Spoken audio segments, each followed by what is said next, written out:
Hello friends, welcome to my channel enlight history. আমি শুভেন্দু বিশ্বাস আর আজকে তোমাদের জন্য আরও একটি গুরুত্বপূর্ণ ভিডিও নিয়ে উপস্থিত হয়েছি। আজকের এই ভিডিওতে আমরা বৈদিক সভ্যতার ওপর 25টি গুরুত্বপূর্ণ এমসিকিউ নিয়ে আলোচনা করব এবং সেটা ডিটেলসে দেখার চেষ্টা করব যে এই বিষয় সম্পর্কিত আর কোন কোন দিক রয়েছে। অর্থাৎ আমরা প্রশ্ন যেমন আলোচনা করব, প্রশ্নের পাশাপাশি তার এক্সপ্লেনেশন বা ব্যাখ্যাও কিছুটা দেওয়ার চেষ্টা করেছি, যেটা তোমাদের সামনে সেট পরীক্ষার জন্য বা অন্যান্য যে কোনো পরীক্ষার জন্য খুব গুরুত্বপূর্ণ। চলো তাহলে দেরি না করে আজকের ভিডিও স্টার্ট করা যাক।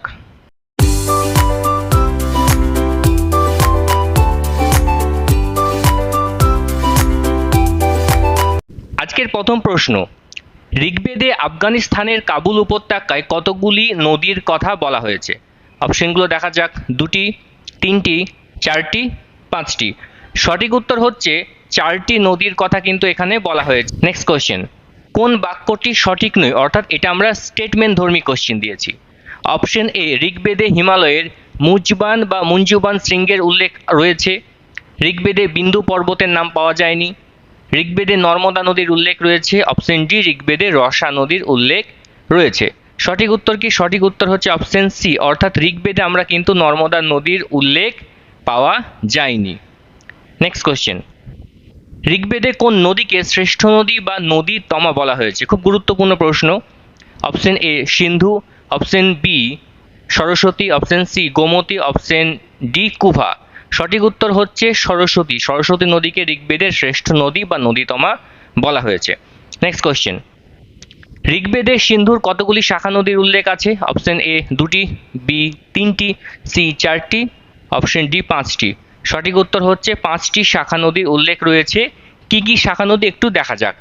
দেখো, ঋগ্বেদে আমরা 5টি সিন্ধুর শাখা নদীর উল্লেখ পাওয়া যায়। তার মধ্যে এক হচ্ছে বিতস্তা, যার অন্য নাম ঝিলম, অস্কিনী, চন্দ্রভাগা, পুরুষচি, ইরাবতী বা রাভি, বিপাশা, বিয়াস আর হচ্ছে শতদ্রু সুটলেজ। তো এই 5টি আমরা সিন্ধু শাখা নদীর উল্লেখ ঋগ্বেদে রয়েছে। অনেক সময় কিন্তু এই নদী এবং তার অন্য নাম কি এ নিয়েও কিন্তু প্রশ্ন দিতে দেখা যায়। নেক্সট কোশ্চেন, ঋগ্বেদে কতগুলি নদীর বর্ণনা আছে? অপশন এ 10টি, অপশন বি 15টি, অপশন সি 20টি, অপশন সি 25টি। সঠিক উত্তর হচ্ছে 25টি নদীর উল্লেখ আমরা ঋগ্বেদে দেখতে পাই। নেক্সট কোশ্চেন, কোন কোন নদীর কথা ঋগ্বেদে বারবার বলা হয়েছে? Option A Ganga Yamuna, option B Ganga Sindhu, option C Sindhu Saraswati, option D Ganga Saraswati. তাই সঠিক উত্তর কি? সঠিক উত্তর হচ্ছে সিন্ধু সরস্বতীর কথা কিন্তু ঋগ্বেদে বারবার বলা হয়েছে। নেক্সট কোশ্চেন, ঋগ্বেদে কোন মণ্ডলে হরি উপিয়ার উল্লেখ পাওয়া যায়? এ পঞ্চম, ষষ্ঠ, সপ্তম, অষ্টম। সঠিক উত্তর কি? সঠিক উত্তর হচ্ছে ষষ্ঠ মণ্ডলে হরি উপিয়ার উল্লেখ পাওয়া যায়। একটু দেখা যাক, ঋগ্বেদে যে ষষ্ঠ মণ্ডল সেটি রচনা করেছিলেন ঋষি ভরদ্বাজ। অর্থাৎ এই যে আমরা প্রথম থেকে দশম মণ্ডল দেখতে পাচ্ছি, এই মণ্ডলগুলো কোন কোন ঋষি রচনা করেছিলেন সে নামগুলো তোমাদেরকে একটু ভালো করে পড়তে হবে। 8 নম্বর প্রশ্ন, ব্রহ্মাবর্ত অঞ্চলটি কতগুলি নদী উপত্যকায় গড়ে উঠেছিল? অপশন এ 2টি, অপশন বি 3টি, অপশন বি 4টি, অপশন বি 5টি। সঠিক উত্তর কি? সঠিক উত্তর হচ্ছে অপশন বি 3টি উপত্যকা বা নদী উপত্যকায় গড়ে উঠেছিল এই ব্রহ্মাবর্ত অঞ্চলটি। এবার একটু ডিটেলসে দেখা যাক কোন সেই 3টি নদী উপত্যকা বা ব্রহ্মাবর্তটা আমরা কোথায় উল্লেখ পাচ্ছি।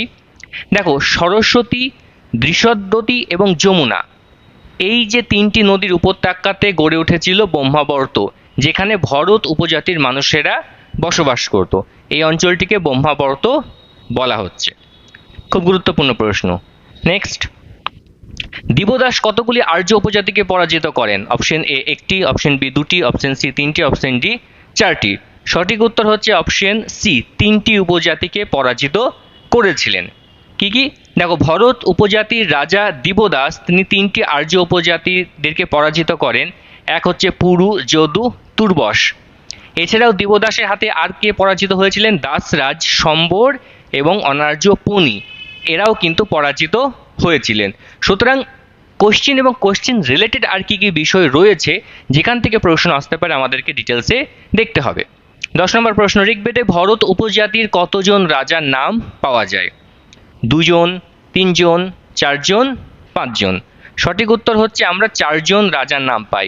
কোন কোন রাজা তাদের একটু নাম দেখা যাক। দেখো, ঋগ্বেদে ভরত উপজাতি 4জন রাজার কথা বলা হয়েছে।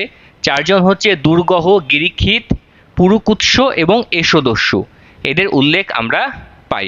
নেক্সট কোশ্চেন, ত্রিশু উপজাতিরা বাস করতেন অপশন এ ইরাবতী নদীর পূর্ব তীরে, বি কুভা নদীর পূর্ব তীরে, সি গোমতী নদীর পূর্ব তীরে, অপশন ডি সোয়াট নদীর পূর্ব তীরে। সঠিক উত্তর কি? সঠিক উত্তর হচ্ছে ইরাবতী নদীর পূর্ব তীরে ত্রিশু উপজাতিরা বসবাস করতেন। মানে ঋগ্বৈদিক এবং পরবর্তী বৈদিক যে প্রশাসনিক বিষয়, যে উপজাতি গোষ্ঠীগুলো ছিল তারা কোথায় বসবাস করছে, বর্তমানে নাম কি, সেই সময় নাম কি ছিল, এইগুলো একটু ভালো করে দেখে রাখতে হবে। নেক্সট কোশ্চেন, ঋগ্বেদে উল্লেখিত পঞ্চজনার মধ্যে কোনটি পড়ে না, অর্থাৎ নিচের কোনটি পঞ্চজনার অংশ নয়? অনু, দ্রুহু, যদু, কৃব্রি। সঠিক উত্তর হচ্ছে কি কৃব্রি, এরা কিন্তু পঞ্চজনার মধ্যে ছিল না। তাহলে আমাদেরকে দেখতে হবে ঋগ্বেদে পঞ্চজনা কাদের বলা হচ্ছে? অনু, দ্রোহু, যদু, তুর্বস, পুরু, এদেরকে ঋগ্বেদে পঞ্চজনা বলে অভিহিত করা হয়েছে। নেক্সট কোশ্চেন, কাবুলিস্তান অঞ্চলে বাস করত অনু, দ্রুহু, ভলানস, শিব। সঠিক উত্তর কি? সঠিক উত্তর হচ্ছে ভলানাস, এরা কিন্তু কাবুলিস্তান অঞ্চলে বাস করত। নেক্সট কোশ্চেন, ঋগ্বেদে বিদথের কথা কতবার বলা হয়েছে? অর্থাৎ ঋগ্বেদে আমরা যে ধরনের যতগুলো শব্দ আমরা পাই সেগুলো কিন্তু একাধিকবার উল্লেখ রয়েছে, অনেক শব্দ কিন্তু বহুবার উল্লেখিত হয়েছে। তো আমাদেরকে স্পেসিফিকভাবে দেখতে হবে সভা সমিতির কথা কতবার বলা হয়েছে, ঘোড়ার কথা কতবার বলা হয়েছে, গরুর কথা কতবার বলা হয়েছে, ভরতের কথা কতবার বলা হয়েছে। তো এইগুলো কতবার বলা হয়েছে আমাদেরকে দেখে রাখতে হবে। অপশন হচ্ছে 80 বার, 90 বার, 100 বার, 122 বার।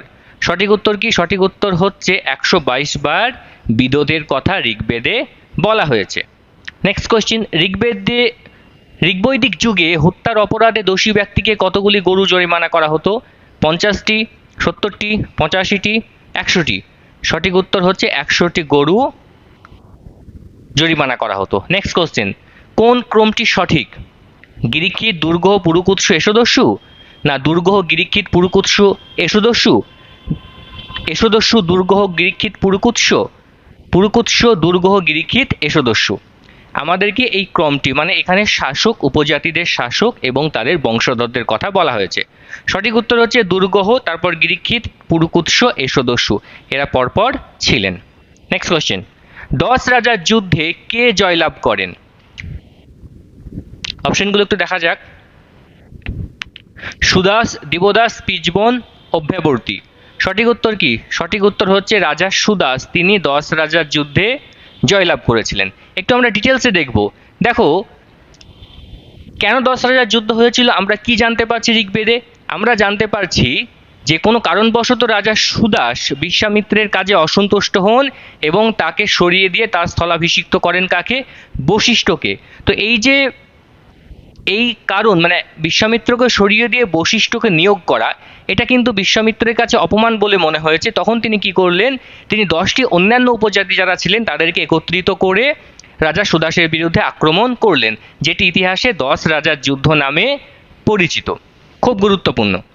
নেক্সট কোশ্চেন, কে মনে করেন যে সকল উপজাতি গোষ্ঠীর রাজা ছিল না, সেই সব গোষ্ঠীর শাসন কার্য পরিচালনা করত সভা ও সমিতি? দেখা যাক অপশনগুলো। অর্থাৎ আমরা দেখতে পাচ্ছি ঐতিহাসিকদের মন্তব্য, ঐতিহাসিকরা কি বলেছেন এই বিষয় নিয়ে সেটি। সঠিক উত্তর কি? সঠিক উত্তর হচ্ছে ঐতিহাসিক রমিলা থাপার এটি বলেছেন। নেক্সট কোশ্চেন, ঋগ্বেদে অতিথি হিসেবে কাকে বর্ণনা করা হয়েছে? ইন্দ্রকে, বি অগ্নিকে, 3 বরুণকে, 4 হচ্ছে নাশ্বত্যকে। সঠিক উত্তর কি? সঠিক উত্তর হচ্ছে অগ্নিকে ঋগ্বেদে অতিথি হিসেবে বর্ণনা করা হয়েছে। নেক্সট কোশ্চেন, ঋগ্বেদে অঘ্না বলতে বোঝায় কি? অঘ্না বলতে কি বোঝায় আমাদের একটু দেখা দরকার। গাভী, ধান, গম, পুরোহিত। তাহলে সঠিক উত্তর কি? সঠিক উত্তর একটু দেখা যাক। সঠিক উত্তর হচ্ছে গাভী, গাভীকে ঋগ্বেদে অঘ্না বলা হয়েছে। খুব গুরুত্বপূর্ণ প্রশ্ন, এই ধরনের শব্দ কিন্তু অনেক সময় পরীক্ষাতে আসে। তাহলে একটু দেখা যাক, কে সভাকে উপজাতি প্রধানদের পরিষদ বলেছেন? ঐতিহাসিক রমিলা থাপার, অধ্যাপক কিট, লুডুইক, জিমার সাহেব। তো তোমাদেরকে একটু উত্তর দেওয়ার চেষ্টা করতে হবে, আমি যখন জিজ্ঞেস করবো তখন তোমরা অবশ্যই বলবে। এটার সঠিক উত্তর হচ্ছে ঐতিহাসিক রমিলা থাপার। দেখো, ঐতিহাসিক রমিলা থাপা সম্পর্কে দু একটা কথা আমি তোমাদেরকে জানিয়ে রাখি। এখন কিন্তু এই রিলেটেড অনেক প্রশ্ন আসছে, অর্থাৎ ঐতিহাসিক তাদের গ্রন্থের নাম, তারা কি কি কাজ করেছেন। ঐতিহাসিক রমিলা থাপার তিনি সম্রাট অশোকের ওপর গবেষণা করেছেন। তার বিখ্যাত বই হচ্ছে Ashoka and decline of the Mauryas. তিনি এর পরবর্তী সময়ে মৌর্য সাম্রাজ্যের ওপর আরেকটি গ্রন্থ লিখেছেন, তার নাম দ্য মৌর্যাস রিভিজিটেড। তো এই বিষয়গুলো একটু ভালো করে দেখবে, এবং যখন তোমরা মৌর্য সাম্রাজ্যের ইতিহাস পড়বে, সেই ইতিহাস পড়ার সময় যে বিতর্কের অংশগুলো তোমরা দেখতে পাবে, সেখানে কিন্তু ঐতিহাসিক রমিলা থাপারের বক্তব্য কী সেটা তোমরা ভালো করে দেখে রাখো, কারণ এখন কিন্তু এই রিলেটেড প্রশ্ন আসতে পারে। অর্থাৎ মৌর্য সাম্রাজ্য সম্পর্কে এই বক্তব্যটি কোন ঐতিহাসিক বলেছেন, এমন আসতে পারে। মৌর্য সাম্রাজ্যের পতনের পেছনে ব্রাহ্মণরা দায়ী ছিল, কে বলেছেন, এই রিলেটেড বিষয় কিন্তু পরীক্ষাতে আসতে পারে। নেক্সট কোশ্চেন, গাত্রবর্ণের ভিত্তিতে ঋগ্বৈদিক সমাজকে কয় ভাগে ভাগ করা হয়েছিল? অপশনগুলো একটু দেখা যাক। 2, 3, 4, 5। সঠিক উত্তর হবে 2 ভাগে বিভক্ত করা হয়েছিল। কি কি? এক হচ্ছে আর্যবর্ণ এবং আর হচ্ছে দাস বা অনার্য।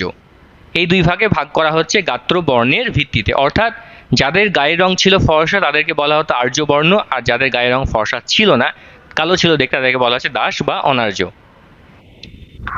23 নম্বর প্রশ্ন, ঋগ্বৈদিক যুগে যুদ্ধক্ষেত্রে পারদর্শী এমন 2 জন নারী কারা ছিলেন? দেখো, ঋগ্বৈদিক যুগে যেমন মন্ত্র রচনা করার ক্ষেত্রে মহিষী নারী ছিলেন, ঠিক তেমনি যুদ্ধ পরিদর্শনা করা, বেদ পাঠ করা, যাগযজ্ঞে পারদর্শী অর্জন করা, এরকম অনেক নারীদের অবস্থানও আমরা দেখতে পাই। Option A Vishpala Mudgalani, option B Apala Ghosha, option C Vishpala Lopamudra, option D Vishpala Apala. সঠিক উত্তর কি দেখা যাক। বিষপলা মুদগলানি এনারা কিন্তু বৈদিক যুগে যুদ্ধক্ষেত্রে পারদর্শী অর্জন করেছিলেন। 24 নম্বর প্রশ্ন, ঋগ্বেদে ব্রীহি বলতে বোঝানো হয় ধান, পাট, গম, যব। সঠিক উত্তর হচ্ছে ঋগ্বেদে ধান, ব্রীহি বলতে ধানকে বোঝানো হয়। একটা বিষয় ভালো করে দেখবে, নেটেও কিন্তু এই রিলেটেড কোশ্চেন দিচ্ছে, অর্থাৎ এক একটি শব্দ ব্রীহি বলতে কি বোঝা হয়, এটা বলতে কি বোঝানো হয়, এই রিলেটেড কিন্তু অনেক প্রশ্ন দিচ্ছে। সুতরাং সেই সময় যে শব্দগুলো রয়েছে সেটা একটু ভালো করে দেখবে। আজকে লাস্ট কোশ্চেন, ঋগ্বেদে শির বলতে বোঝানো হয়েছে, একটু ভালো করে দেখো অপশনগুলো, চিনি, নাঙ্গল, জমি, নাঙ্গলের দাগকে। এই প্রশ্নটি আমি তোমাদের জন্য রাখবো, অর্থাৎ এর উত্তর আমি তোমাদেরকে বলতে বলবো যে তোমাদের মনে কি হয়, যে কি হবে এর উত্তর। ঋগ্বেদে শির বলতে কোন বিষয়টাকে বোঝানো হয়েছে, চিনিকে, নাঙ্গলকে, জমিকে, নাঙ্গলের দাগকে? তোমরা যারা পারবে তারা অবশ্যই নিচে কমেন্ট করে জানাও উত্তরটি।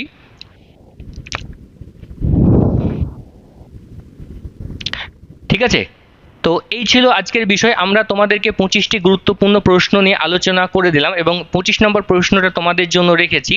এর পরবর্তী ভিডিওতে আমরা এই ধরনের আরও গুরুত্বপূর্ণ ভালো ভালো ভিডিও নিয়ে উপস্থিত হব।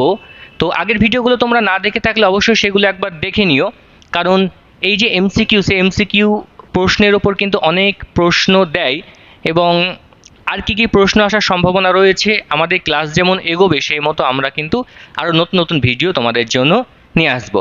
আর তোমরা যারা নেট এবং সেটের জন্য প্রিপারেশন নিতে চাও, অর্থাৎ 2025 জুন বা ডিসেম্বরের জন্য যারা প্রিপারেশন নেওয়ার কথা চিন্তা ভাবনা করছো, তারা আর দেরি না করে আমাদের সাথে যোগাযোগ করতে পারো।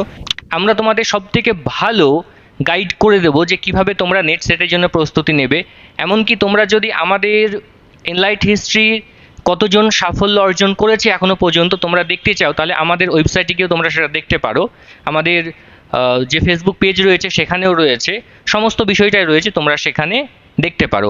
আমাদের অফলাইন যে ব্যাচ সেটা বহরমপুরে আমরা শুরু করেছি, অনলাইন আমাদের এনলাইট হিস্ট্রি যে অ্যাপ রয়েছে সেখানেই পড়ানো হয়। তো আজকে এই ছিল বিষয়। তোমাদের ভিডিওটি কেমন লাগছে অবশ্যই কমেন্ট করে জানাবে, আর এখনও পর্যন্ত এনলাইট হিস্ট্রি চ্যানেলটিকে সাবস্ক্রাইব না করে থাকলে একটু সাবস্ক্রাইব করে দিও। আজকে এখানে শেষ করছি, ধন্যবাদ।